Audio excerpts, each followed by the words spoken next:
खऱ्या अर्थाने आज बीड चंपावती नगरामध्ये एक धार्मिक सोहळा जो सोहळा म्हणजे हिंदू पर्व 2014पासून चालू झाला। खऱ्या अर्थाने या देशाचं 500 वर्षापूर्वीपासून स्वप्न पाहणाऱ्या हिंदू जनमानसाचं स्वप्न पूर्ण झालं।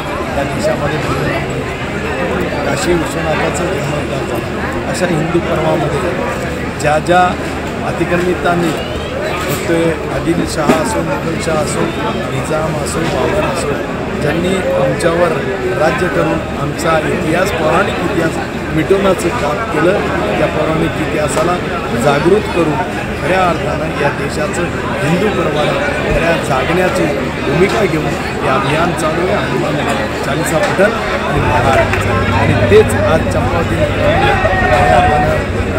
मुरलीजी आणि चव्हाण या दोघा युवकांनी आज हनुमान चालीसा पठण सांगितलं आणि निर्माणात केली।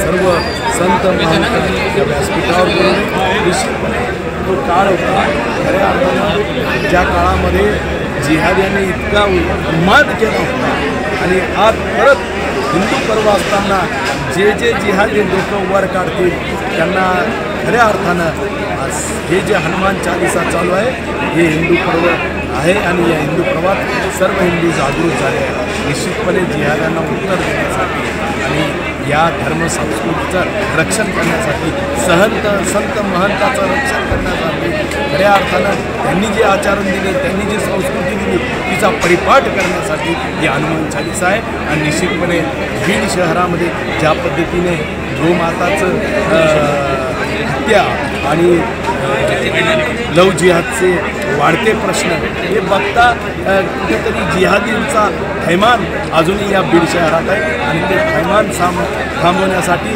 या हनुमान चालीसा पठण आहे, महाआरती आहे। निश्चितपणे धर्मजागृती झाली तर हे हा देश खऱ्या अर्थानं हिंदुस्थान करेल। आता हिंदुस्थानाचं हिंदू पर्व चालू आहे।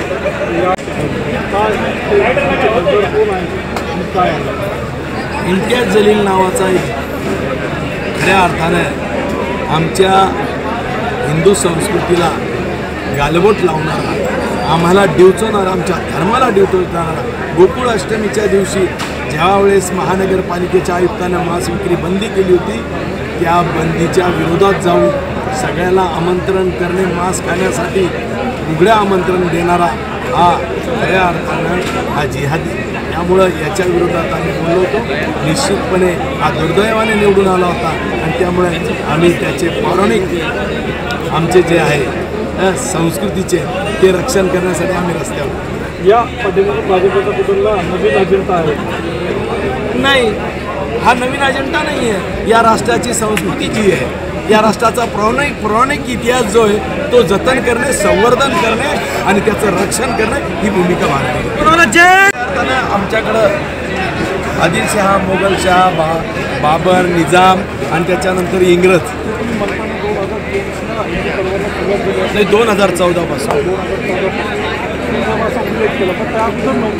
त्या अगोदर आमचं राम मंदिर आम्हाला ज्या अवस्थेत आमच्या खापर पंजोबांनी स्वप्न पाहिलं होतं, आमच्या आजोबांनी स्वप्न वाचलं, त्यांच्या डोळ्यांना बिचारांना दिसलं नाही राम मंदिर। जे काशी विश्वनाथचं जे खऱ्या अर्थानं घुमट्यामध्ये झाकलेलं मंदिर होतं ते उंच केलं, काशी विश्वनाथाचा जीर्णोद्धार केला आणि निश्चित स्वरूपात खऱ्या अर्थानं 370 कलम करून जे काश्मीर आमचं होतं ते आम्ही आमच्या याच्यात आलं। खऱ्या अर्थानं या देशाचा नागरिकत्वाचा कायदा पारित झाला आणि हळूहळू हिंदू पर्वाची खऱ्या अर्थानं सुरुवात झाली म्हणून हिंदू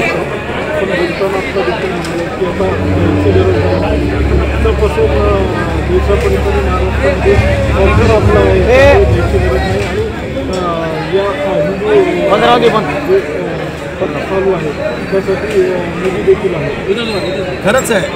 आता हे पर्व असं सुरू झालं, आदिलशहाचे विचार ज्याच्या डोक्यात आहे, मोगलाचे विचार ज्याच्या डोक्यात आहे, बाबराचे विचार ज्याच्या डोक्यात आहे, निजामाचे विचार डोक्यात आहे, ते डोक्यातले विचार काढण्याचं काम आम्ही करू। निश्चितपणे हे विचार संपवण्याचं काम करू, कारण छत्रपती शिवाजी महाराजांचा आदेश आहे, महाराणा प्रतापांचा आदेश आहे, छत्रपती देव देश धर्माकरता कसं जगावून कसं मरावं त्या छत्रपती संभाजी महाराजांचा आदेश आहे, तारा राणीचा देश आहे, संताजी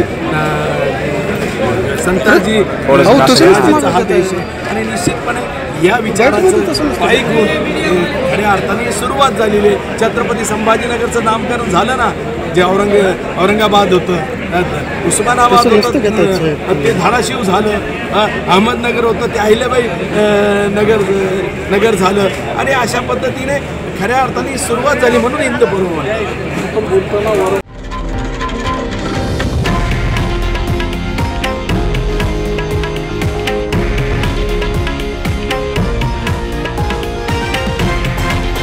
हे आहे देशातील नंबर 1 न्यूज नेटवर्क आणि आपण पाहत आहात TV9 मराठी, एकमेव.